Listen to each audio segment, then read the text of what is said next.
Abstract Transmissions. Hello, and thank you for listening to Abstract Transmissions. Today we have an awesome guest. I'd like to welcome to the show Richie Cavalera. Thank you so much for coming on the show. Also, this is Jess's first show as co-host Yes. on Abstract Oh, right on. Congratulations. Thanks. I'm super excited. You're the first guest I get to interview on the show. All right. Yeah, super cool.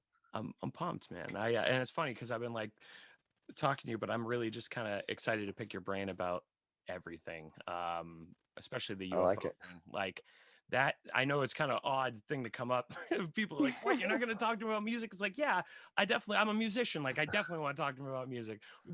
We played a show with you and your dad's band. Like, I'm all about it. But aliens is something that's not being talked about right now, and I'm not even sure it's aliens, but holy fucking UFOs, man.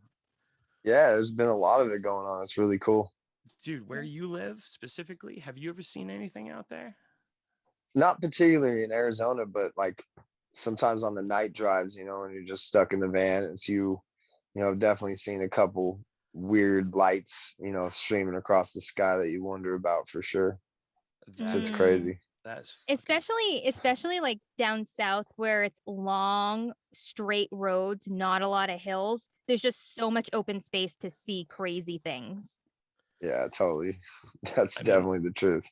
Like we're in the sticks in, New Hampshire and Maine. Like it's there's a lot of stuff up around here because you got no light pollution. Well, you do, but it's not as bad. It's not like the city. Yeah. But it's don't mind me. I'm just lighting this, and I don't have a regular lighter. I'm using a torch. Next week, I really love looking at the stars, and for me, for a long time, I was very, very skeptical on the side of the UFO thing, only because I had never seen anything, ever. Yeah. I mean, I have, had my own, experience. I actually was just talking about in the last episode, but I never really, I just, I can't confirm anything. It was unidentified and it was a flying object, right? I don't know what it was, but I also don't know a lot of times what anything is, but this stuff recently, I just think that there's so much like data behind it that like, and I feel like everybody is just under the pressure of everything from the pandemic and like people are like, I don't have time to, look up. And like, I'm looking down like at my job, like I've got to focus on whatever I'm doing. And I just feel like this could be one of the greatest things ever. Cause if you really start digging into it, like the interviews that Luis Elizondo is having and all, the guy from the Pentagon there, like all that stuff is just, it's really off the wall. So it's definitely a trip. So you guys are on tour or whatever just recently. Going through the desert would be my assumption. You guys see anything like that? It's increasing, so keep your eyes open, man. Yeah, and I think the difference too, like when you do like see something that you question, the feeling is different. When you see a shooting star, you kind of know right away, but the things that you see that you question, you kind of just feel a different like energy towards, and it's definitely weird, man. It's definitely out there, and like you said, I think they've been releasing it at a time when people can't really pay attention to it or care so much about it, which is definitely another trip. What's their angle? Well, what's the reason for releasing it? The other thing is like if you go look at the documents, like because I went on, like I was like, oh, they're releasing all this stuff, I want to go actually look at some of this. It's so heavily redacted that you really can't get that much out of it, but it feels like also I kind of almost feel like maybe they're releasing it now to like distract us from other things too, because there's just so much happening behind the scenes. And then, they talk about conspiracy theorists and, how, we're crazy and they knew, going into all the documents that they're releasing, like these are things that, people have been talking about and they've been called crazy, and the government knew that they weren't wrong. and yet they Yeah. let them get persecuted basically by people saying that they were crazy. Yeah, it's what they tend to do on anything they're worried about, it seems, Yeah, Definitely will play the crazy card on all this. And for I sure. think that's what makes it like, when you're saying, you experience something and then it makes you feel like, well, maybe I'm crazy and that this isn't what's happening, because now we've been ingrained to think that, to be skeptical about it, I think in a way that maybe isn't necessarily correct. I think we should be able to explore those avenues and not feel like we're insane. Yeah, Definitely. I recently dated a girl that had said she was visited, and Mhm. the stories she would tell were definitely intense, and you could feel, the realness behind them, yeah. without question. Like you could see it in her eyes, like Jesus. how real this was to her, and yeah, it was definitely different, to like kind of meet someone firsthand like that. So I got to definitely feel, how real that is to somebody else. Like as far as like you'd always Right. seen it like on TV or something, and you just never knew a person. So then finally to put it into real terms like that was like totally next level. And It's yeah, gotta you just feel the difference of what they right. speak, when they talk about it. It's a trip. That's What uh that's wild because I think no, you're right. It's that the energy, Yeah. Now, what got you interested in UFOs in the first place? There has to be like some sort of, I always feel like there's some sort of catalyst to get someone interested in the topic. The only reason I brought it up specifically was because it was bouncing around at the same time that I was talking to him about coming on the show, and I'm just like, I've been so jarred by it because for me, like, I'm just so hard on the other side of it. For well, not I'm not pushing against the idea of it. I just there hadn't been a lot Yeah. of proof. You know what I mean? And I'm very on the side of Yeah. science with things. Although I've experienced things that are unexplained, I don't Mhm. try to jump to conclusions. These are really, I mean, you've got, and this is what bothers me about the science community is like Neil deGrasse Tyson and these guys are just disregarding it because they don't take it seriously. But when you Yeah. talk to Navy pilots, I mean, Air Force pilots, whatever it is, and people in the Navy, they have data, compiled data from multiple sources. So it's not just one radar failing or some sort of glitch. Not all of them can be Yeah. doing this, and the Yeah. sightings are just bananas. So I mean, I went on a tangent there, but that's where I kind of got into it, and kind of why we're even talking about it as a as an opening discussion. Like, I mean, I'm sure we'll tangent, but it's Yeah, it was a trip like Ancient Aliens, that show actually. Like Mm. they portray the characters in it very, wacky and yeah, loony. And so it makes the stories kind of whatever to the normal person. But like I go back to the girl I was talking to, when she would watch it and see these things that maybe I or someone else that fully wasn't into it it's like would a watch trigger and or be like, something. oh yeah, no, she'd totally sit there and relate to the things that they talk about. And oh, it was a trip, and I think you kind of put a little more perspective on it. I've always loved like alien movies and the idea of it all, so Yeah, I think to kind of have same. more behind it just adds so much more to the understanding of it and the belief and knowing that we can't be the only thing out there, Oh, Right. absolutely. I mean, like, it's what a huge. waste. What a waste of you know space. That's exactly. It's what Carl you know Sagan said. Actually, he said that like if we're the yeah. only thing out there, I mean, it was almost the same context. What a waste of space if we're the only thing here. Like that's Yeah. almost impossible, actually. Especially Yeah. Now, now when we know about planets, how many habitable planets there could be. what do you think about the fact that, like, I want to say that I feel like the US government really kind of became maybe more aware or more involved right around the 50s and 60s, especially when you started to see the technology boom. And to a Yeah. lot of people, I think there's a correlation there. Hmm. Now, Richie, what do you think? Do you think that there's a correlation there that maybe the US government started working with extraterrestrials about that time? Or do you think that, Solid people are state just technology. being Yeah, I mean, presumptuous? I think it would make sense. From my understanding, is there was so many civilizations in the past, like billions of years ago, and we were part of them.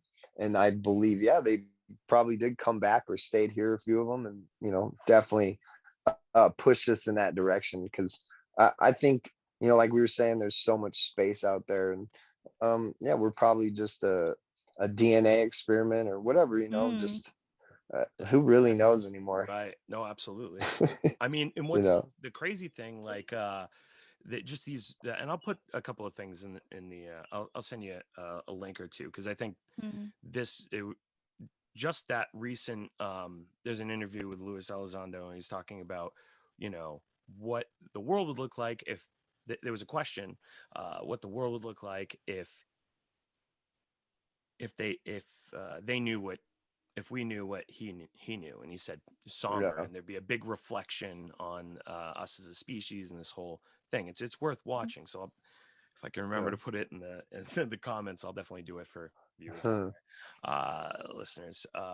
I definitely, what's, I guess for me, the whole thing with the Israeli air defense guy coming out saying that there's a galactic alliance or whatever. I don't remember exactly what he was. Yeah, Said it's what my girl would talk multiple, about. wow, You know. that's the, yeah, multiple species. I mean, it's just so hard Mm. for me to even wrap my head around initially, that I was just, you know, the automatic reaction is like, nah, there's no way. But the more you dig into, especially the internet, there's a lot of stuff out Yeah. there that is noticeably not bullshit. Like Travis Walton, for example, the Yeah. fire in the sky. Yeah. But yeah, no, Tom that's wild. Tom DeLonge of Blink 182 actually is Mhm. Yeah. a big, you know, she pointed me in the direction of him to go like kind of research what he was Hmm. about, and that was very similar, I guess, to what she had found. But yeah, I mean, apparently, yeah, He humans worked had with been that around. Luis Elizondo guy, actually, the guy that I was just Yeah, talking about. They worked together for the To the Stars Academy, I think. yeah, they've That's been trying to expose crazy. a lot and bring, just showing that the government does know, and you know that they've been here for a long time and interacting with humans, and you know, it's definitely a trip to see all that. But I think the more people that jump on and put validation behind it, I think the more common people will believe it, you know.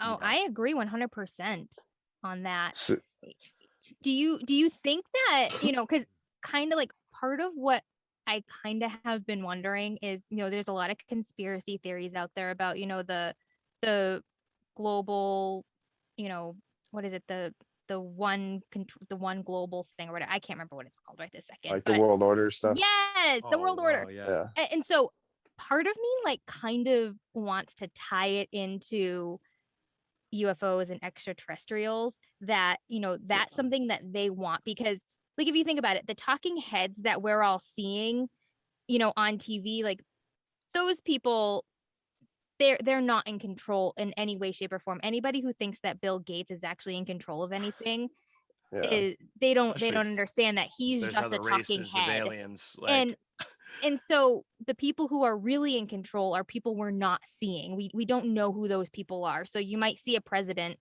but that president isn't really, they're not It's really true. in control. yeah. And so I kind of wonder if this whole like pandemic and everything, where the whole entire world has come together. When has the world ever come together in unison on one Mm, topic ever in the Right. entire space of time?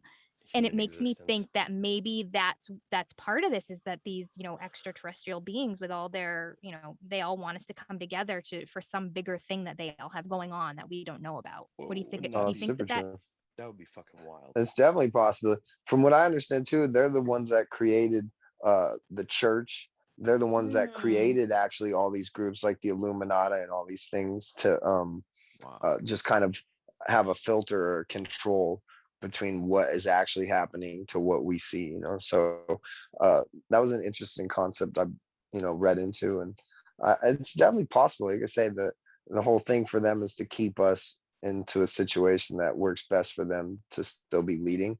You know, I think mm-hmm. humans, I guess, became too hostile, so we're not allowed to have full control Yeah. anymore. Well, But they came it's crazy what's going on for sure. they came around the time that we started dropping atom bombs as a species. We started, they're like, hey, that's the calling card that got the Yeah. attention on us, I think.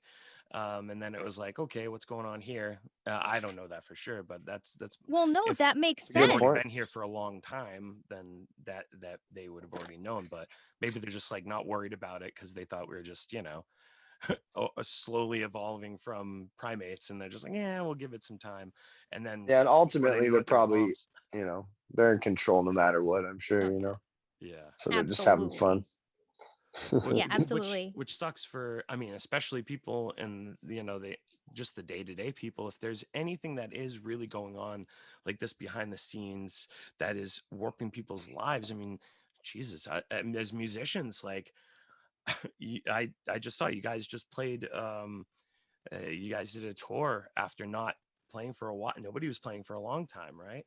um Yeah, it's and as crazy. artists, everybody getting shut down, like, because of a worldwide pandemic, there's just been this huge, I think, like, just this buildup, I think, Uh, right, that of people are just psyched to get out and see music, or, I think there's this whole culmination of things happening right now, whether it be in art or music or the technology. All of it's just building up to this crescendo.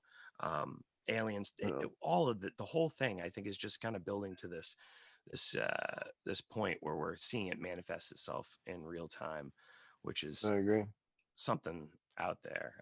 I think there's a huge amount of energy coming from humans, Earth, Mm. the stars, everything in general. I think Yeah, right now, there's a lot pulling us in different directions as far as our our inner, energies that come on. So I definitely think there's big shit on the horizon, right. or Mm. a lot say it's a rebirth to the next, Absolutely. stage of where we go. This Yeah. is kind of the fucking before Yeah. the Right. calm. No, absolutely. Well, I think, and then the uptick, and like, there has, even though there's the opioid crisis and all that thing, there's been an uptick Mhm. in hallucinogens and a downtick in a lot of Yeah. those other drugs. And I think that that's what's happening is people are going through these realizations of DMT, Yep. LSD, Yep. psilocybin, and it's changing, especially a younger generation than us, even more Yep. so. It's a good thing. I think the species Yep. is waking up to a new reality, that Yep. we can't observe 3 and 4 dimensions. Yeah, Well, do you think? we're the first generation to really open up the energies, Yeah, vibes, transcending into, like you said, mushrooms and, Oscar Wilde and all these things that are coming about right now for yeah, us to really dig deep in ourselves, which is really cool, man. We're not just that stereotypical float through life and, work 9 to 5 and hate everything. It's yeah. we're becoming in tune with what we are, I think, a little more than we ever have. I hope so. I I think fucking there's hope so. definitely been like a big shift to, like, as far as when you talk about like the rebirth, or an awakening. I feel like I've noticed that there's a big divide in the middle of like people who have emotional maturity versus people who don't. And I think that's what's dividing. That's what's gonna decide where people go in the hierarchy of whatever the new world order, whatever that whole thing is supposed to be, if that's Mhm. even really a thing. I don't Yeah, know. right. Obviously, we can only speculate. Speculation, So, but it's fun to but speculate. it is fun to speculate. And so in my mind, I see that, the people who are awakening and breaking out of those cycles and really looking within themselves and recognizing that, the outside influences of the world, yes, they influence us, but I also think that when we internalize them in a positive way and don't react in such a negative way, I think that's Yeah, really going to separate us for sure. and Yep. tell them, Can, tell them who is ready, who isn't. can you Yep. imagine if fucking Donald Trump took LSD or like DMT? Like, how much of a just complete shift? He'd just be like, I had an awakening, like, just completely, Oh yeah. Oh like, he yeah. shaved his head, grows Not. I mean, ghost it's Trump. a great thing for people to do. It is. especially in this day and It's age. grounding. It really is. It Yeah. makes you purges a lot of that, like any type of like ego. A lot of times it just Mm. it makes All you. that crap you just Yeah. carry, you Yeah. don't even realize you're carrying Exactly. it, and and yeah, I think that's one thing our generation does. Like I said, it's, a lot more self-care and, just not having to live the old life that they thought was the normal, Well, grind and bullshit. that Mm. transitions into music too. I mean, the way we express ourselves is so much more raw and unfiltered, in the aspect that, like, I mean, and not always the case. There are some, very, people are focusing on a certain thing, but I think a lot of times what's happening just with the raw art is just people are just putting themselves into it, and just it's just coming out. Opposed to before, where I think it was more kind of what's socially acceptable, what's this, what's that.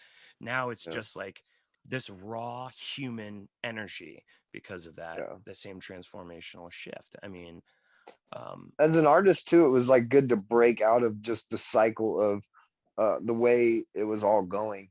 yeah. You kind of toured, you made an album, you toured, you made an album, and there was never time to really create those albums like there used to be. I mean, Mm. the bands in the 70s and the 80s had years making records and time and peace Hmm. and calm.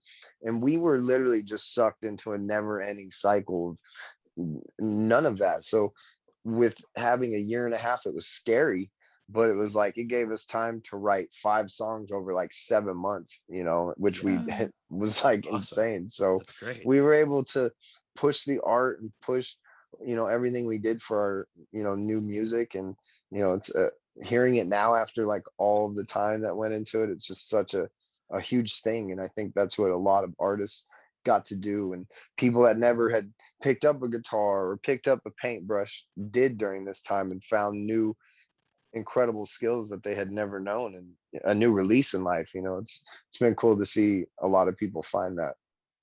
I think I had the opposite happen because I work a regular job, but I also do voice acting and I write a lot of scripts and produce and direct audio dramas and whatnot. And I found that because I work at a doctor's office, like full time, part time, 6 hours a day. Um, I found that we ended up being so short staffed because of all of this. And then like we had so many things going on that I ended up working way more for them. Oh no. And then my Yeah. creativity kind of shut down. Sap. And now I'm finding that like I'm wanting to break out of those chains. Like I don't like being in the 9 to 5 cycle. I want out of it. Like I want Yeah. to just do creative things. And it's what's really awesome to see is like to interview someone like you who is living that creative life every single day. That's your living. And I'm fucking jealous, first of all. And second of all, like Thank you. how do you sustain that? Because that's not like people don't realize like you have your 9 to 5 and then you go home. But when you live a creative life like that, it's not Yeah. a 9 to 5. Like you are living, breathing, eating that, and that's what all you do. But I mean, you've Yeah, grown it up around feels it like you're though just on a too. constant battle to stay above and ahead of everybody, just like kind of any other business per se, at the end of the day. So that's remarkably taking so much time from what music is, which I never thought it would be. So much what management you're gonna go to, what agency you're gonna go to, how the money, where this and that. And it's so much stuff that at the end of the day, when you finally do get to just create the art, you're so appreciative of it. So any chance you get to make it, you put more into it. Any chance you get to be involved with it, you go forward with it. And uh for most of us, it's become our release in life too. We're so used to that scheduled of touring 3 months, having a month off, recovering, building back up emotions to release for the Mm. next tour. And it was like that didn't come, so you had to find like new outlets. So yeah, I started doing, yogas and puzzles and, just kind of all these different artistic things that would keep That's the awesome. mind creating and busy, Yeah. but at the same time still just trying to, live and get through the next day and you know, what the Right. situation was. But yeah, it becomes consuming just like any other job, and it kicks your butt. You Mm. gotta love it. But I mean, you've grown up around, you know, uh, around shows and Oh you know, yeah. so I mean, it's got to be a little, probably a little different. I would imagine than some other musicians that like start into the late 20s or early 20s or whenever it is, or for a lot of Hmm. bands. Or, I mean, um, I don't think I've ever really looked at it from a an age perspective, but you've you've been around it your whole entire life. So I mean, Oh there's yeah. got to be a little bit of it. I would imagine a little bit of a difference than some other musicians and artists. It's pretty endless. It Yeah, definitely seems like it is what it is, and it becomes a job, just like anything else. But there's those things that you appreciate about it, creating the songs or performing the live shows or, right. talking like this with people, getting to know, Yeah. it's a special thing for sure. And I definitely love it, appreciate it, and look forward That's to doing awesome. a lot more of it. Well, it's an inspiration to me too, as a musician and an artist, to just keep on, plugging away at the things that I I like doing, like talking to people that I can relate to. I mean, it just being able to release things artistically. I think, I mean, I really think that that's the goal right now. That if we are going through a transformational shift, that we've all got to take away from it. Especially like you said, during the time that you know, during the pandemic, there was a lot of time where people were just picking up paintbrushes and Mm. it's like a new renaissance, I think, in a lot of ways. Um, Completely, dude. Even to the NFT stuff that's happening yeah. right now. I mean, Oh, you I have love Yeah. this that. Holy shit. whole Yeah. digital space of Fucking crazy. creative art that these kids could have never been seen or make Yeah. money through, and they're making I millions just of found out dollars. about And that like 2 weeks ago, it's Yeah. actually. You know, yeah, I you know dived who's into it a little bit. It's who's the crazy. forerunner on a lot of that stuff? What? Paris Hilton. Really? She Really? she's a fucking monster when it comes to this shit. Really? Yes. Would have She was into never knew it. Bitcoin. She was into Bitcoin before anyone really even knew about Bitcoin, and she was like Yeah. talking all about that. Jeez. And then she got into the NFTs and everything, and she's actually been dropping some I of would her have own never thought too. that. Yeah, no, she's actually like, She's people a don't give badass, her man. enough credit. I've Yeah. actually always Huh. looked up to her, like Yeah. for a million. I've always loved her and looked up to her. I don't know And much about it, to be honest with you. and people just look at her as like, a dumb blonde person or whatever, but she's actually Right, because the TV show brilliant. She persona built a thing. whole Yeah, she's a brand. badass. Hmm. Yeah, Yeah, she she's a built a whole badass. I brand, mean, and she Wow. created influencers. I she mean, she did. is really the Wow. first to do that. I mean, No shit. she's definitely a That makes groundbreaking, sense. you know, I socialite, no question. Yeah, no, Absolutely. I've never She makes me like, I feel like she's our generation's Marilyn Monroe, because Marilyn Monroe did the same thing. Like, she built a brand and Yeah, then, worked off of that brand, and that's how, she gained her following. And I feel like Paris Hilton did the same thing. And yeah, it's like, it's not just just about what they look like or anything like that. Like, there's just something about them that they have this natural ability to create this persona and then live it and build off of it, that I've really looked up to that my whole life, and wanted to achieve that. And it's a yeah, lot of work. It's a lot of work. yeah. She's always ahead of the trends, and that's really Mm-hmm. the important thing. Some people just have that, and it just comes naturally where they just get it right away. It's really weird. Yeah, I don't think it's something that can necessarily, I think it can be taught, but not necessarily. Yeah, it's huh. something special that you get. It's Yeah. weird. And I learned something today. I had absolutely Ah. I did not know anything about. I mean, I remember Yeah. when I was a kid, the reality show and all that. But yeah, I had no idea that, especially about the influencer thing. Like I had no Mm-hmm. idea, Yeah. because I know a little bit about that, but I'm just so wrapped up in dad life Life. and yeah, that Yeah. Oh I yeah. but it's fascinating to me, because I mean, I've been talking to people from all walks of life, and that, I mean, that's really the goal, is to really just kind of hear perspectives from as many people, as many different types of people as I can, because I feel Yeah. like there's just not a lot of that happening. There's a lot of people firing away on their fucking keyboards, but Hmm. not a lot of like conversation and dialogue. And you know, Yeah. I remember Oh, sorry. I don't know. It was something about this guy that got really angry about something I posted online, and yeah, I was like, hey, we'll talk about it in real life though, because it's like this isn't intuitive. Like it's counterproductive because nobody really Yeah. understands what they're saying. Everybody is taking it without sarcasm, or if there's a joke behind it, or there's, I mean, you can use emojis, but like there's Yeah. no way of seeing That's why I hate texting, inflection. you know. I Yes, know.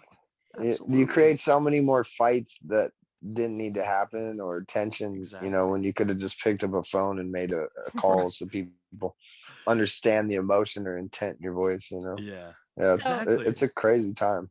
I for sure. currently have 176 unread text messages. Oh, My Mm, husband unreadable. was like, "Why? Like, why do you have so many unread texts?" I'm like, "Because I don't feel like talking to anybody. Like, I don't feel like dealing with anybody. Like, I don't feel like yeah, texting Can I because just I'm talk on the tired.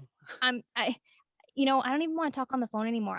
Yeah, I'm like, wiped out. people I feel yeah, like are they're so used to social media that it's yeah. like they constantly demand attention from us that we didn't used to have to give. And And I it's was right giving, away. yes, Yeah, Answer me now. Why didn't you answer me now? I know you're looking at yes, your phone. Like, right. that That's drives me fucking. insane. Yeah, that's nuts. yep.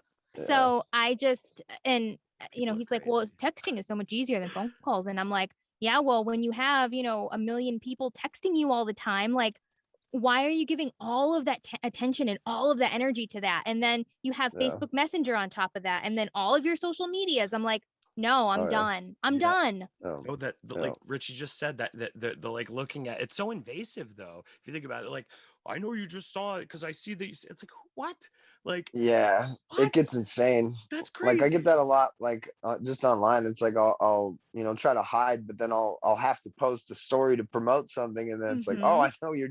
What are you doing? I know you're doing so. It's You were just like, there. I saw you. yeah. People, man. You're like so like accessible now in so many Yeah. ways. Just anybody, all of us are. It's if they don't get you on Facebook, they'll go to your Instagram, they'll go to your Twitter. It's just like, Right. where's the escape? So I They're mean, like she says, I'll turn my phone off and end up having 50 some unread texts a day, and it's yeah. just like, where do Mm-hmm. I start? So I just don't even read them. Yep. Right. That's It's if exactly just what you I so do. much. if you didn't call me, it couldn't have been that serious, Yep. and Right. that's Right. that's how I am with a lot of it. Yep. Texting, it I don't know, doesn't seem more convenient. It takes more time. It's more I of a headache, agree, and man. I it's totally like, Mm-hmm. call agree. me, get an answer, let's be done with it, move on. Yep. Right. You know, Exactly.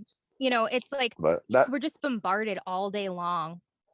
yeah, yeah. And Our brains are overstimulated beyond what they were meant to like take. uh-huh. Especially so Mark and I both have ADHD pretty bad. So Oh Yeah. yeah, yeah. And Oh yeah. so like all this overstimulation makes it so like, when you have an ADHD brain, it's like all of a sudden you can just go from, you're like, oh great, like I'm gonna race and I'm gonna do everything and I'm great. And then all of a sudden you just shut down. There's no Yeah. in between. And Right. so yeah, when you're constantly living in that Ping pong. overstimulation, your body yeah, gets so tired. Like honestly, if I don't take my medication, I will just sleep for hours and hours, like all day, like 12, 13 hours, and still not get enough sleep or not enough rest yeah, because my brain yeah. is overstimulated. And I think it's social Right. media. That's Yeah. I why think I that's just gave it up. happening to all of us too. Yeah. We're not getting rested because of that. Our brains never fully like shut Screens. down at all anymore. We're Even always at night when sleeping. we're sleeping, we're thinking about shit for tomorrow. Mhm. It's constantly going, man. It's And fucking crazy. it, It How is. do you It's do so it yeah, on true. tour? Like, how do you do Yeah. that on tour? Because uh, I can't imagine, like, Yeah. you're away, because I'm guessing you Seriously. must be away from your family. And then, like, there must be things that, like, before you leave, like, you must have some sort of, like, routine that you have to go through to make sure that shit gets done before you go. And then I'm sure that something doesn't get done, yeah. it's on your mind. it's it. It's like you never have a moment to yourself. That's what tour is. Like, it literally is. It doesn't I can't stop from imagine. being at a show with people, being in a bus or van with people, flying with people. There's Oh, never a moment the where bus you're and just van like, thing. oh, me. Oh, So when yeah. you come home, it's a complete depression, decompression. Don't fucking call me, don't talk to me. Like I literally, like you say, I'll lay in my bed for 2 weeks and not move, sad, Right. happy, worn out, because it's such an energy dump. Like literally at the end of it, your body knows when it's the last show and it goes instant like shutdown. And you're just, people hate you for it, wives get mad, friends get mad, but there's no other way to deal with it. Right. It comes so hard. And I'm sure every artist goes through it after they've done Mm. like, after an art show or anything, just once it's done, you're just like build up to the next one, That's it really just true. starts all over again. How do you And like it's get really yourself ready? crazy. Like you know that that's gonna happen. Does that ever like make you just think to yourself like, oh, I don't want to go?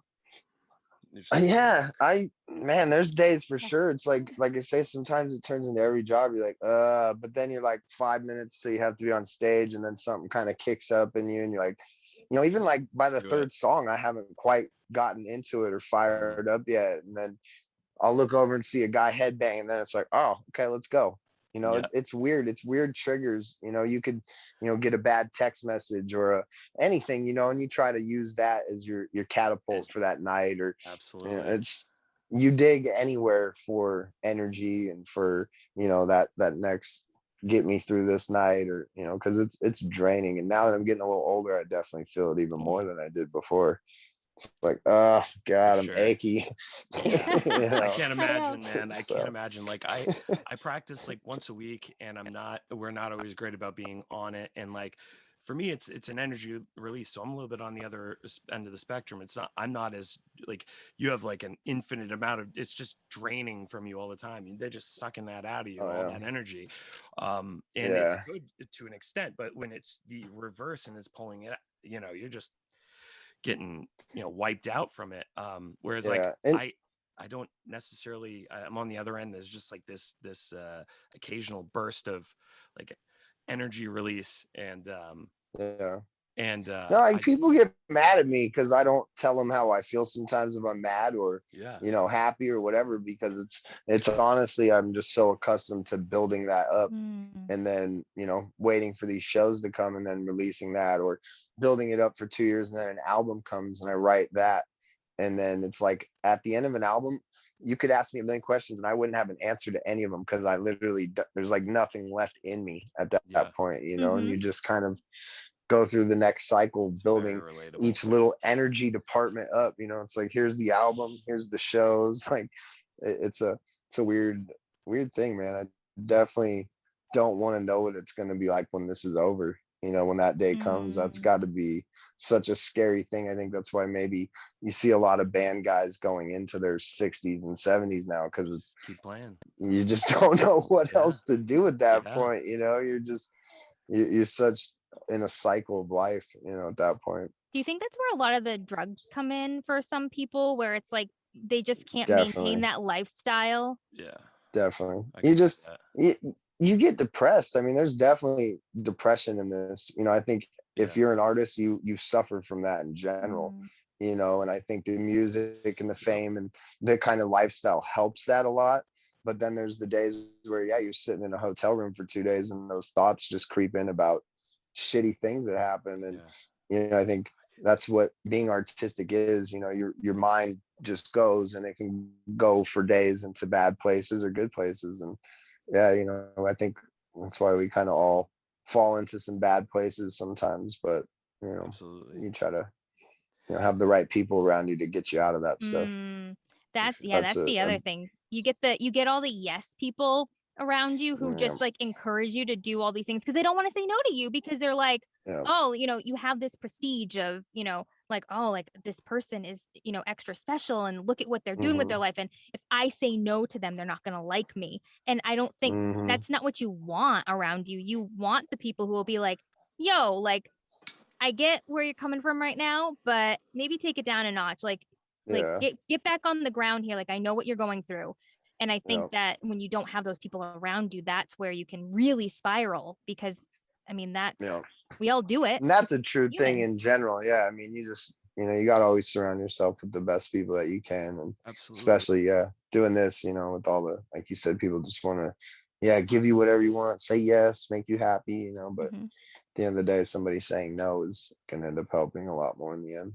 Yeah, and I think what's draining about that too is, you know, these people, like, they're saying yes to you all the time because they like I think they kind of have like an expectation from you too, and I think that that's really draining of, what can this Um, person do for me if I do all this for them, and I don't think that's fair. Oh yeah, you have to keep up a positive high energy. I mean, from the moment you get up to walk into a club till the night when you drive away from that club, because so many people coming up to you and Interacting. expect you to be happy. You can Mm, never be rude. You can never yep. be in a hurry. You can never say no. I can't So you imagine. have to, you have to build that up as well. And that's a difficult part that some people can't get to, Yeah. putting on that happy face, per se. Mm. I've Like only you said, some nights I don't want to do this shit, but it's you have to. There's no choice. You can't just cancel a show like you can call in sick to work, or these things. You have to just kick your ass out there, depressed, anxious, whatever the hell it is, and just get through it, and try not to offend anybody. Because then they go online and you're an asshole for the rest of your life. It's really a crazy slope, because And that I've met goes a lot of great artists that most people will be like, oh, he's a dick, or, you just met him on a bad day or something. It's weird. right. That and makes then there sense. are the people who really are dicks.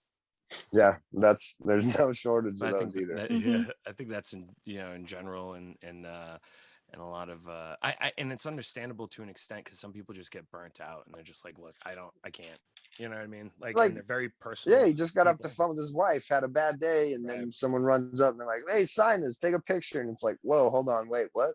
Or You Yeah. don't. I mean, there's the creative types that like because I'm a very outgoing, like I've been in sales and I've always been like I'm really talkative. I get along with pretty much everybody. I try not to, I try to give everybody an open perspective and be genuine with as many people as I can be, but Oh I yeah. think there's a lot of people that are all very creative in the same way, but they have that similar, goal, but they're not as like outgoing when it comes to, like us. I think there's a certain amount of like you can do it, that you have a well, and then you go through it, and you're like, okay, I need time. But there's some people that just don't even Hmm. have that. They're just like, I don't want to talk to people. Period. I like being creative, and I like a little bit of interaction, but and it comes off, I think, worse than they probably intend sometimes, Mm. Hmm. and they come off more like a dick than they intend.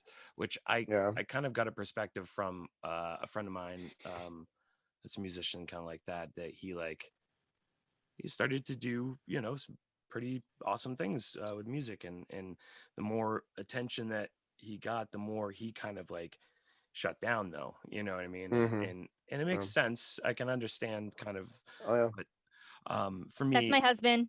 yeah. he Hmm. he always has he is very, very shy, and he looks very unapproachable, and he is not outgoing, and I'm the exact opposite, like off the walls a lot of times, like, so that's part of the reason why he likes being with me, because he never has to talk. I will do all of it for everybody, and I will always Yeah, be the center of the attention. balance. Yeah, and he Yeah, doesn't want to be and the that's center of the attention. you know. Yeah. And so, like,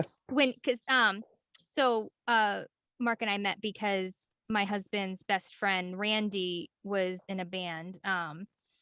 He's been in so many of them, so I don't know all their names, but like, Dan and Randy were in a band together back in the day, and Dan was always like, it was really hard to be on stage, like, because he's like, I would just kind of like have my head down and I'd play my guitar, and didn't really want to look at anybody or anything like that. And I asked him if now he'd like to do something like that again, and he's like, no, I don't want to be the Hmm. focus. I don't want to be the center of Yeah. attention. I don't want to deal with the Yeah. fans. And me, I'm like, Yeah. my Yeah. ultimate goal is to like be a voice actor for kids, films or TV shows or whatever, and like have That's little awesome. kids come up and like be like super excited for me to be a role model for them because I do the voices of their Yeah. favorite characters. And he doesn't want any of that. Yeah. Yeah, I'm weird. I'm very shy in my normal life, like, Hmm. going out, doing things like that, approaching people. I'm very shy, but you put me on the stage and I love the center of madness, Yeah. it's weird. Some people are like that. They'll go either way. Well, there's an I energy when love, you're you're playing music like socializing that, after a show, but Mm. yeah, it's weird. I can yell at 1,000 people, but I can't walk into like a bar and talk to one. Right. It's a Relatable, man. weird Very feeling. relatable. Yeah, it's like, oh, I can go yell at 80,000 people, but I can't go Yeah. talk to these two over here chilling, in a quiet place. It's just, comfortability, what you're doing. Well, it's personal too. Very It's more true. intimate. Yeah. Yeah, yeah. Especially when you're putting your art and your music out there, and there's a lot of focus on you. Like I can't imagine from your perspective. I've played in front of maybe 2,000 people at one time, twice in my life, and then some shows, but like with you guys, it was amazing getting to play with you and your brother's band and your dad's band. Like that was an amazing experience for Oh, me. yeah. I'll be honest, it was really a great energy and all that stuff. But I mean, that was one of a few moments that I've had that were really where there's a lot of focus on what I'm doing musically. I played a lot of shows, but not huge shows. And Yeah, it's a having trip. that energy and that attention on you for a short amount of time, for me, like I kind of I don't I don't know, I don't like do great with that type of like off stage talking to people, but like I can certainly get on stage and anything artistically that I'm doing and make jokes or whatever. Because Mhm. I'm terrible with the stage banter stuff. I hate that. I'm Oh so yeah, horrible. I'm a nervous wreck until I walk on stage. It's Yeah, Really? just awful. yeah, Oh, for sure. Yeah, relatable. lots of pacing and looking at clocks, Yep. but then it starts and it just kind of goes away, and you fall into like, your 9 to 5 feeling when you're Hmm. up there. It's just kind of 40 going with minutes it. You turns kind of have into your 14. You yeah, know, Yeah, you know what's funny is seems short. I can get up in front of a crowd and like I can give a speech. Like I never get nervous for any of that. But singing, I took singing lessons for 5 years and I'm not a strong singer at all, but I love it. And I would get nervous every single time going on stage. So every single little recital that they had, even though I was, 30 something years old, I'd go up on hmm stage with all the little kids and sing my little song because it made me nervous to do it. And I'm like, I want to get over this fear. And so I just kept doing it and doing it till it got better. But like yeah, anything else, like I love to give presentations. I can audition for the biggest thing. I never get nervous. Never. yeah. And See, it's weird. You'll find that feeling um, becoming so strong that you try to find it in your regular life. That's the hard part. So when you go mm, play these shows and you have this nervous adrenaline ball, all this craziness, heart racing, and then it stops, you're like, Yeah. wait a minute, I need to find that. So you venture, I think that's why you find a lot of artists will do a lot of crazy stuff on the side, Yep. mm. from what, junky stuff, Hmm. adrenaline chasing, because you feel Skydiving. that high so much, and then you come home and sit, and you're like, It's gone. wait a minute, what am I going to do to get this going? Am I going to go Yep. watch dog races at the track, or skydive, or what the hell's the next move? It's a trip.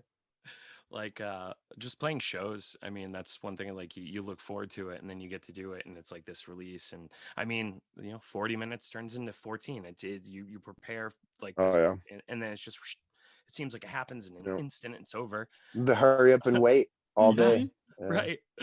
yeah, And that's yeah. only been, a few times for me at least in a, like we were nervous about the show and whatnot, like because it was a bigger show, but having that Yeah. type of energy and nervousness right before you play, but then all of it you're just able to channel it and you know kind of direct We've it. been trying to channel on slowing the show down Yeah, mentally, Mm. because yeah, we watch these bands like Van Halen's, and you watch them on stage and they're going a million miles an hour, but you can see them like talking to each other, smiling, you know just high-fiving their bass players yeah, they walk by. There's these little things that you can see where time in for them is slowed, and when you sure, you hit that sometimes and you get it and you feel it up there and you're like, whoa, this is kind of that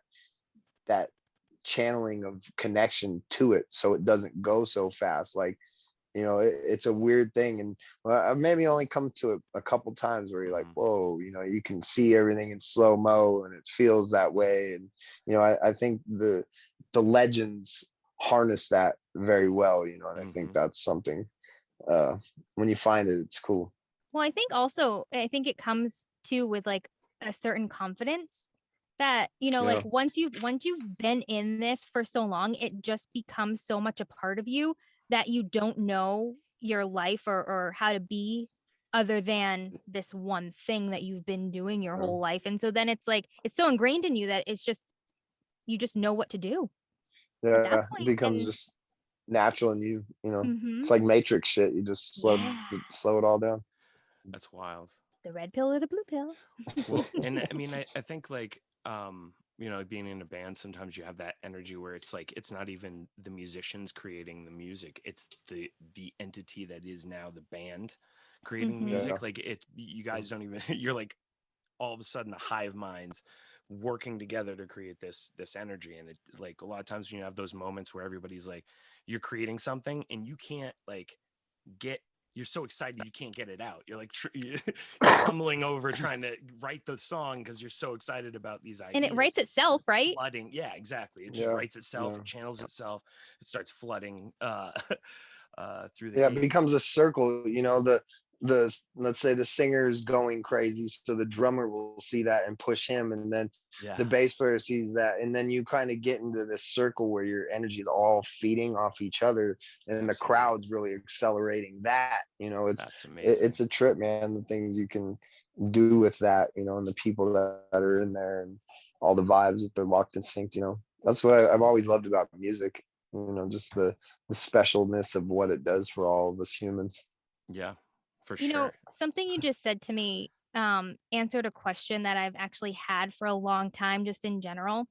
So some friends of mine and I like, so I obviously I have a professional recording booth because I do voiceover, and so we've been trying to like we just like come in and like we'll sing some like cover songs and stuff like that, like just for fun, and we wanted to write a song, and I'm like, I've always wanted to write a song and I don't know how to do it. And, I don't understand it. So we were like watching these videos and stuff like that on like how to write music. I don't know how to read music. I don't feel like I could ever come up with like a rhythm or anything like that. And what you just said to me of, you know, everyone in the circle like vibing and everything like that, I think that music is more about the collaboration of working with other people and learning, just to kind of like follow the lead. And it's like all of a sudden there is no lead. Everyone's just playing together, just going They're off just of playing. each other. And I think that maybe that's the part that I'm missing is I keep thinking I have to do it by myself. And I think that is there anybody who really writes songs by themselves? I mean, there's your few mega, singer songwriters out there, but they're few and far between. It's hard to do both. Most people, some people you find that'll be the greatest players in the world. They can't write a riff to save their life, or vice versa. So true. It's so weird. It's so weird, man, who can create music and who can't. It's something you have or you don't. Yeah, musicians. Oh, okay. That's a perfect description of most I mean, musicians. it's true. I did think that there might have been like a little bit of you either have it or you don't in there. You know what I mean? It's the truest case for writing songs because I've had a million different guitar players, and some of them they can't write, they can't do nothing, but they can play every song there is. Technically but amazing, but they can't write. Come up with their own.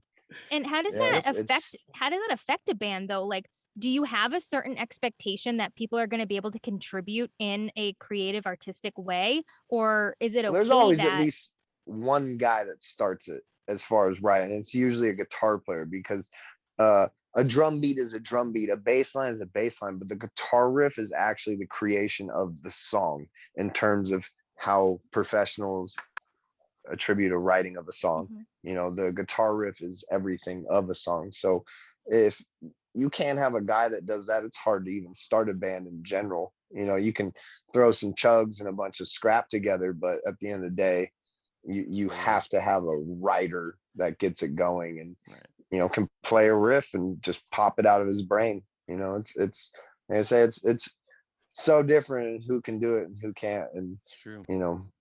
We always try to implement like a year of touring with a new guy, let them learn our style, and then we sit down and start writing. And if it doesn't work, then you're kind of screwed at that point. But Yeah.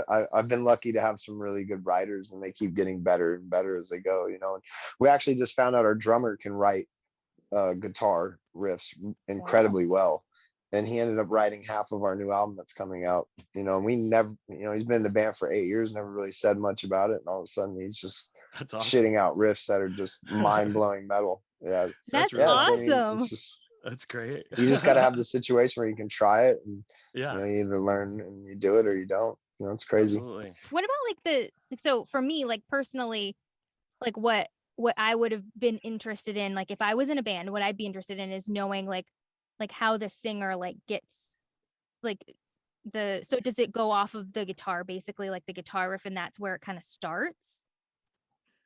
With most writing for our band, that's where it's always at. The guitar riff will come first, and then the drums will come after that, and then usually the vocals would be the last thing, unless I come up with some super idea, and then I'll kind of communicate the drummer and guitar player this idea that of rhythm I had in my head, and then they can build whatever they think it should be on top of that. But yeah, usually the guitar riffs the foundation of it all, and where it takes everything. Do the lyrics come before or after that, or does it just depends on the day? That depends. Like, I'm a person that'll write a lot throughout a non-writing period, so when it comes time to writing, I have a book of shit that I've written for the last year of all the things I've been through, cool lines, cool words, whatever I've seen along my travels or whatever. So I'll usually wait for the music to come in, and then I'll sit down with all this stuff and compartment it to a song, put a vibe to each one, a topic to each one. So yeah, every band is going to be different in how they do this, but this is what has always worked for us and me. I like to have the music and then create the full picture of what the lyrics are. That's great awesome. advice. Seriously, like, so you've literally just like given me like so much information that I can like bring back to my friends now. Cause what we've been doing is like one of my friends will play his guitar or whatever, and then he'll just like hum something or whatever and just like mumble words that have no meaning to them whatsoever, and like then the melody them. of the music. Yeah. And send that to me, and then I'm like, I don't know what to do with this yet, but and then like, but now this kind of gives me an idea of like what professional songwriters actually do. And I think that that's a good once base. you get music, you kind of establish what the timing is. You can only sing on certain timing notes, so there's only so much you can possibly do with it. That's where it comes to your mind to make the words and the story different from everybody else, because like I say, there's only so many patterns that you can follow as a vocalist or timing, so you have to put your spin on it to how you're going to say it. Are you going to rap it or be more talky? There's just that's where I get overwhelmed, because I'm very bad with making firm decisions like that. I'm never satisfied, so I'll keep going 1,000 different times and 1,000 different topics. It's really insane. So as a writer, to hear somebody else say that, especially you specifically, because I think we're all like that. We're never really satisfied. Yeah. No, ever. You rethink it a million times, and hearing you say a lot of that is really, really awesome. I think as a writer, I mean, and there are some variances there, because like in the band that I was in when we played with you, I was only singing. I wasn't writing any of the guitar or anything like that. Whereas the band I'm in now, I play guitar and sing, but it's completely different, because I'm writing like 4-chord songs. Right? It's not metal. It's very much like a alternative rock kind of thing. Nice. But to hear that perspective of it, sometimes it's just an amalgamation of different things. Bro. And that It's a makes me pain in the feel ass sometimes. it is. It really is. You know, Holy crap, and that it'll change, man, up until the moment I'm actually like in the booth. I'm Yep. changing things endlessly, constantly, looking for better words, less words, more just whatever, better fitting. It's a mind fuck. And I've tried It is. after all these years to slim it down to starting on a chorus. And Yeah. obviously that doesn't work every time, because Mm. it's all about feel, but that at least gets me established into a straight topic that I gotta hit, and then you can kind of build verses from there, because you know what your main objective in the song is, and that's helped me to not be so crazy with it. Because yeah, I used to be awful, man, like super super super awful with it. That's it's really great to hear other, especially a vocalist and and a lyric writer, because sometimes it just comes out, you know out of stuff that I just have to write it down randomly. I have to find, it's great having a phone. You just break um, open, a I've notepad. forgotten a lot of great shit, that's for sure. Yeah, I think we all exactly. do. You're like, oh It no, oh sucks. no, my phone's Yeah, dead. There's no pen, and then it's paper. gone. You never remember it. Hmm. It's over. I hate it. It's like, son of a bitch, son of a Um, bitch. so ADHD makes it so much. It just fucking sucks. Oh God, the yeah. writing that I do is for scripts mostly. So like right now I've been helping to teach an audio drama class. Have you ever had any experience with audio drama? Audio drama? No, I did drama in school, but not audio drama. Okay. So, like A Christmas Story when he's listening to Annie, whatever, Little Orphan Annie or whatever it is, Oh that's an yeah. audio drama. That's an audio Oh drama. okay. So Oh okay. I've been writing those and helping to teach this class. And what we do is we write these scripts on demand and then direct the students and then record them after 6 weeks. Oh And wow. it's literally like I had to have a script ready for tomorrow, and I was actually going to be late tonight getting in because I got like this inspiration and I was like, oh my God, like I need this done today because I need it for tomorrow. And Gotta get it down. and I need to write it now. And so like I'm like, I am so sorry, but I'm gonna be a little bit late because like I got this inspiration and I have to finish writing this script. And it sounds to me like that is literally what it's like for every like anybody who writes Mhm. anything, like that is the experience. Yep. Oh yeah. Just gotta get it There's down no doubt quick. about it. Stop what you're You doing know, and write. It really you is. know, It's so. and it's a lot of just trial and error, and words change so many times. It's Mhm. incredible. My favorite is like when you really get into a groove and it just writes itself. Mhm. Yeah, those are fun. Those are better than the I can't think of shit days, Yep. because Mm-hmm. that just, I mean, there's some Relate. that you're just like, I have no idea at all, and But it even just doesn't come, and then randomly it will. It's so in weird. bursts, sometimes it'll be Yeah, years. no, yeah, no, I it's so true, man, and I think well, it definitely becomes more difficult each, like, not like in a sense of harder, but each album that I make, not trying to have the same topics or say Mm. the same words, mm, or that's become such a big thing on me. So now not only am I looking at a new album, but I'm trying to read 6 other ones that I've done to make sure that because a lot of my emotions will stay the same maybe for 4 years, so I might Mm-hmm. still be stuck in that place. So I've got to make sure that I'm not repeating or just copying something I've already done before. And, that's a whole nother battle. How do you get out of that place? If you're in an emotional place, how do you get out of it?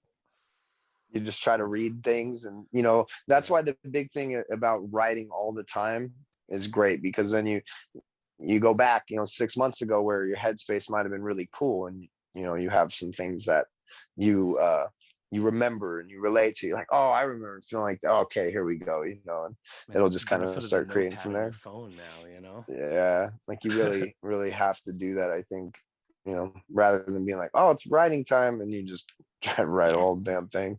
Yeah. Being a creative, like I've always kind of wondered, and I'm curious for both of you guys.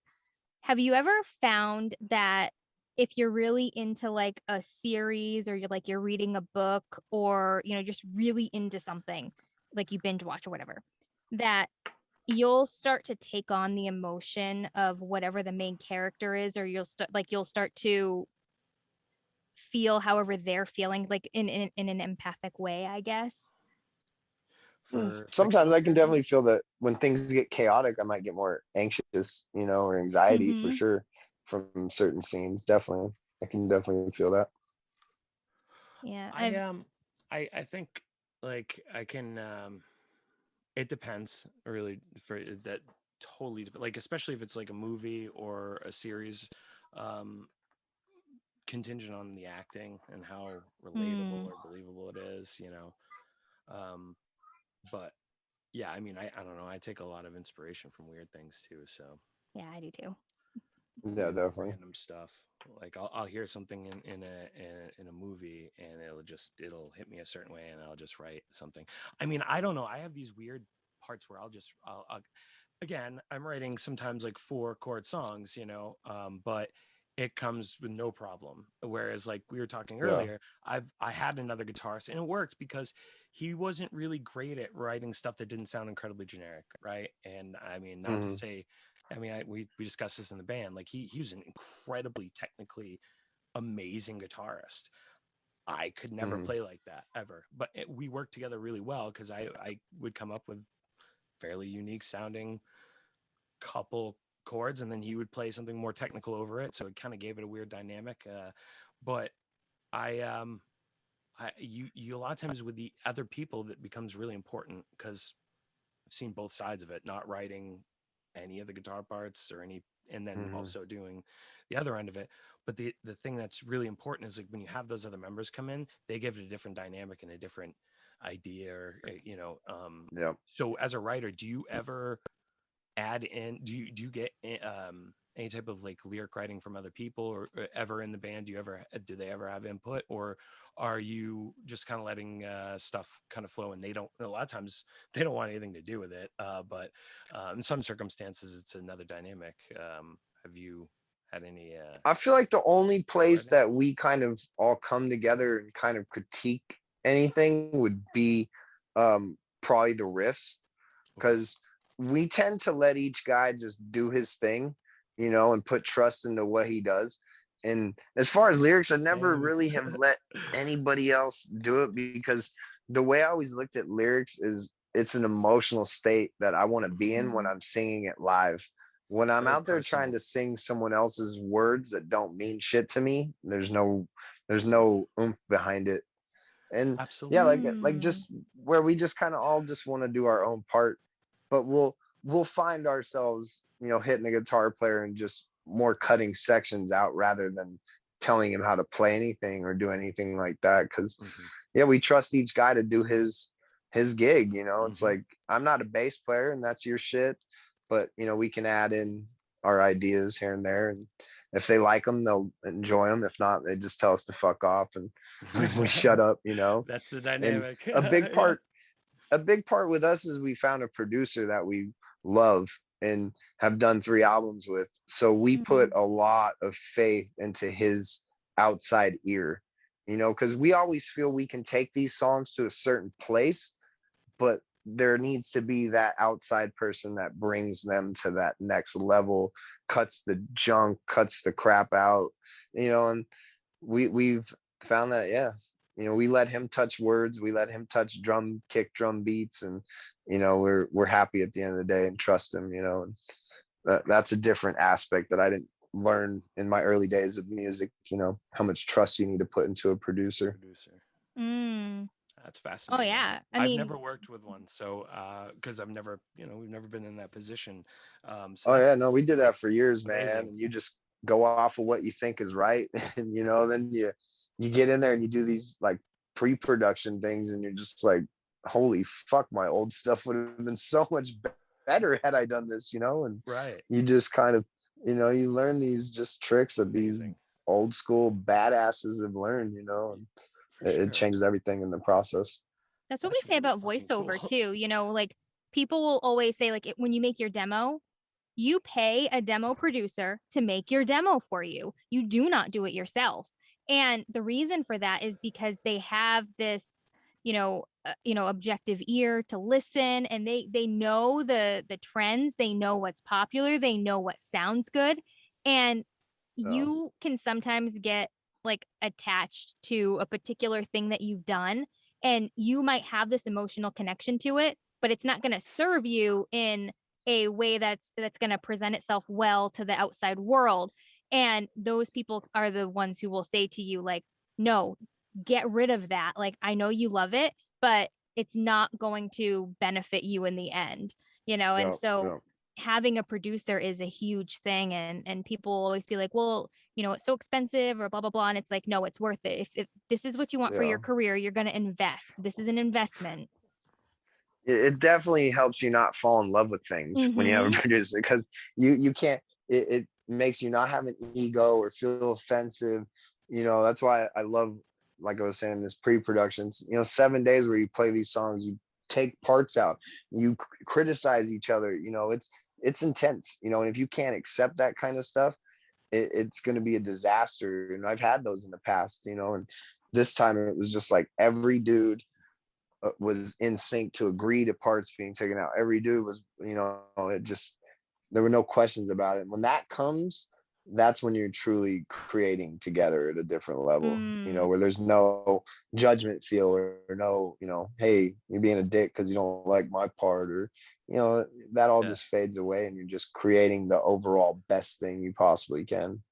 Right. yeah, exactly. I That, agree with that 100%. And that's awesome. that's what you strive for, and it takes time, it takes finding the right people for sure. A friend of mine owns a studio, and he was like, hey, like, you want to come check it out or whatever? I'm like, yeah, sure. And so I went in and we just recorded a song for fun, just because I'd never recorded a song before. And honestly, like, by the time he was done with it, I was like, that's me. Like, that I sang that? Like, that sounds good. Like, and Yeah. it's It's amazing. And amazing what they can do. yeah, and it's not Yeah. like, they're not taking away the essence of it. Like, it, Right. like, I can still repeat what happened, you know what I mean? Like, but there's just little things that they do to improve the quality of it that just makes Hmm. it all cohesive. So it doesn't sound like a bunch of different parts all recorded and mashed together. Yeah. Yeah. The blending of it all. Yeah. Yeah. It's definitely a trip when that all comes together. Yeah. Audio engineering is absolutely amazing. Mm-hmm. Just people Yeah. Yeah. sculpt, waveform and stuff. Like I've always been in a position where a lot of it's been DIY for me, so I've had to learn just a little bit of everything because I when I started playing music, I was like 18. I was older, and I started late, and I really just started playing, guitar because I had to, because I didn't really have anybody that I was playing with, and so for a long time, I just like write ideas, so on and so forth. But that when you do that, a lot of times you form bad habits with playing guitar, like tucking pinkies on power chords or whatever it may be. But at the same time, you can get some really creative things because you're, not playing it correctly, and it gives you Oh a yeah. little bit more flexibility, weirdness. But I guess where I'm getting at with this is like when it comes to like recording and all that, you start to have to like dig into a little bit of everything, unless you have somebody that knows, like in the band, that knows a little bit more about it, and then you kind of hand it off to them. But Mm. I've like watching, like actually physically trying to sculpt waveform and stuff.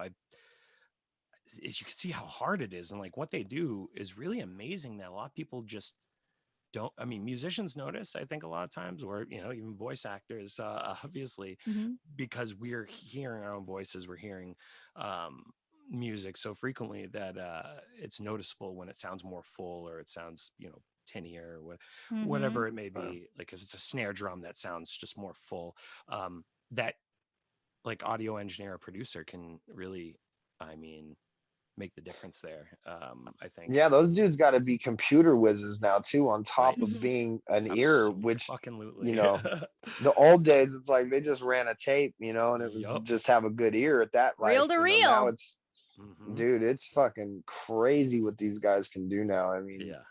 they spend 10 hours a day looking at a computer screen. It just blows my Oh, mind. And, yeah. I've trying to put their gotten ears to it too. It's I- incredible. I've gotten so used to like when I'm editing like voiceovers and stuff like that, like I can just edit based on the waveform. I don't even have to listen to it. I can just look at the actual And know waveform what's and wrong. see. Yeah. Yeah, and like I started when I was a kid, like back before like even iPhones or anything like that, I was making ringtones. And I had like this stupid little like program that my parents got me, as like MP3 editor or something like that. And like you Yeah. could see, like when you look at the waveform, you can actually like see where it all fits together. So I would take all these songs and I would just like split them and put them together, like, where you could literally see the waveform could match. Like that's how I was That's doing it. incredible. It It's was incredible. Yeah. That. it's it's definitely like, and I'm not saying I'm an artist with it. It's just, I have a very basic understanding of it. But when I think about like how little I know, and I know how hard that is to do, and then how much these other people know, I'm like, holy fuck. Holy Yeah. fuck. Like you have to have Yeah. some talent. It's ridiculous. Yeah, On top of just for sure. knowing music, yeah, it's like Yeah. it's Yep. amazing what those guys do. I Just applaud learning all the of them. basics of DAW softwares is tough. Like I mean, I know enough to get by for the podcast and what I've done in the past, but comparatively, yeah, it's like you literally have to go to school to figure out most of it if you haven't just been doing it for so long. Like I have friends that have learned everything DIY, but that's just from like sitting with it over and over endless hours, and I can't imagine. Like I have to take breaks or else I start hearing ghost things, like when you're recording that aren't actually there. Like you're Oh just yeah. like, all right, I need to take a break and step away and go smoke and just come back to it an hour or two later, because you'll have a whole new fresh perspective. But it's like stuff like that. It's like, how do they how do they deal with that on top of Having their ears be so on point. I don't get it, man. yeah, like yeah, it's you know, I nuts. I get blown away by the guy doing our stuff. I just do. I'm like, Next I don't level. understand how you're hearing that on top of having to see all that, on top of clicking all this shit. Like For it's sure. incredible, and they definitely earn their money. Mm-hmm. Yeah, There's no doubt. absolutely. No doubt about it. Like, that's the thing. Like, with local musicians that drive me nuts. Sometimes they're always like, so like, uh, you know, oh well, it seems like a lot of money. It's like, dude, you have no idea how much time and effort a lot of times these guys go into, how much work Yeah. it is to actually edit your stuff, especially if they don't go in there tight and lay everything down track by track. You go in there and you can see a band that, like, they know their songs, it's tight, they know what they're doing, and they're trying to get recording time to be efficient.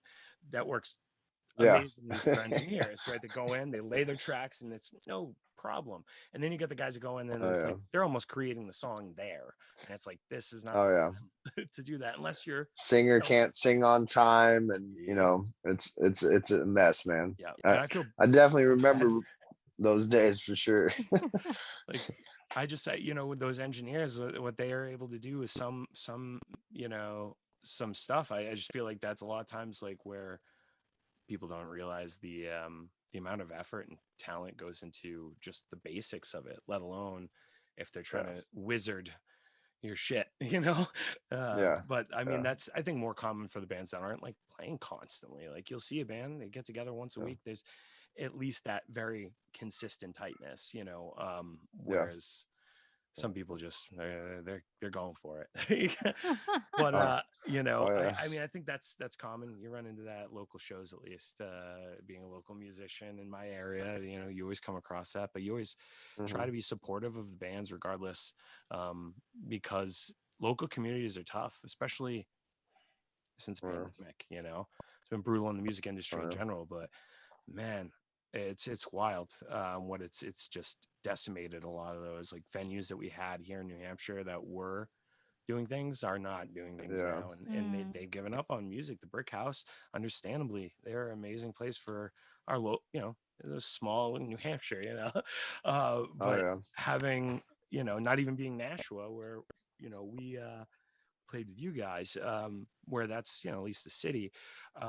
But even those venues, it's been brutal. So I think that as things go on, I think, you know musicians are going to go into this new appreciation for the time they have on stage, the time they have with fans and all that stuff, because of how much time they didn't get. And I think this is more like, I think a lot of the times the people, this applies to like local musicians that are just like taking for granted what they have in their community. And then when it's really not there, they're just like, they don't realize how much of an impact it is. Well, and so many big bands do this too, man. And it's been, I've toured with a lot of bands that phone it in because the crowd's not raging, or, drink every night and play like shit and take all of that for granted for all those years, dude. And now they're like, oh, I can't wait to play again. It's like, you don't deserve to play again, for the way you treated it prior to this, when there's other people that love this and kill for it, and that really sucked. And it goes for crew guys and everything in between. And there's a lot of bands out there that are like that, and now you see all the big ones get a jump right back out, and they're the first ones touring. And there's 4 bands that could all be headlining, taking out 12 bands rather than them all turning together. And it's a scary thing for where it's going to go. I think hopefully the smaller guys like all of us can maintain and continue to do what we do without just getting completely obliterated. Well, I would say I think we're about ready to wrap up. I was just gonna say that. I was gonna say my phone's about to die. No, that's funny. I got a battery thing going on here too, so I was like, same time, I'm like, you know what? I don't want to lose this. We probably need to do another one sometime. I think so. Next couple weeks. Do this.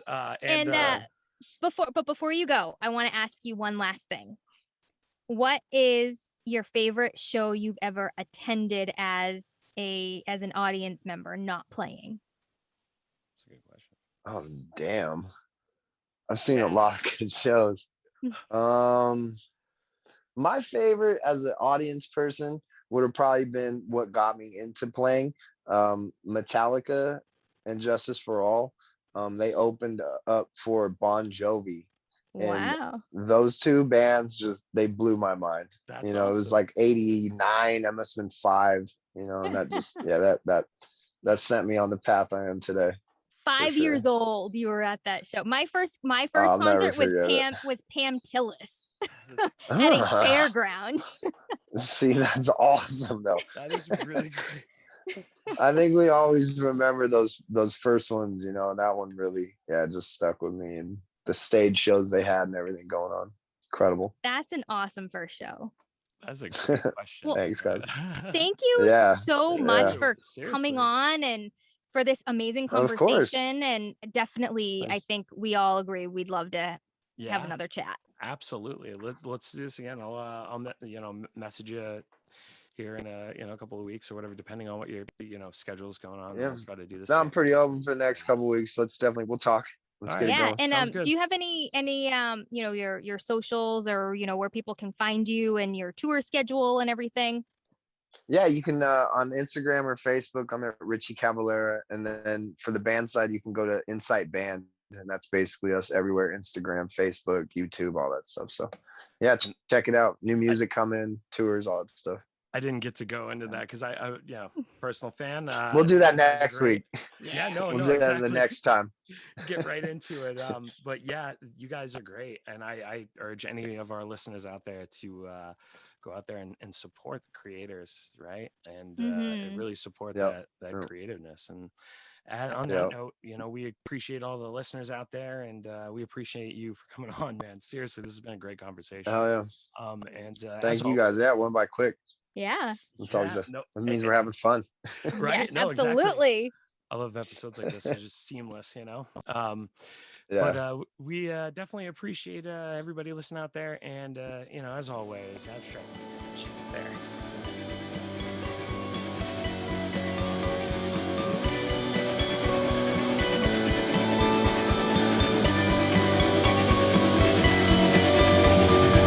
Abstract Transmissions.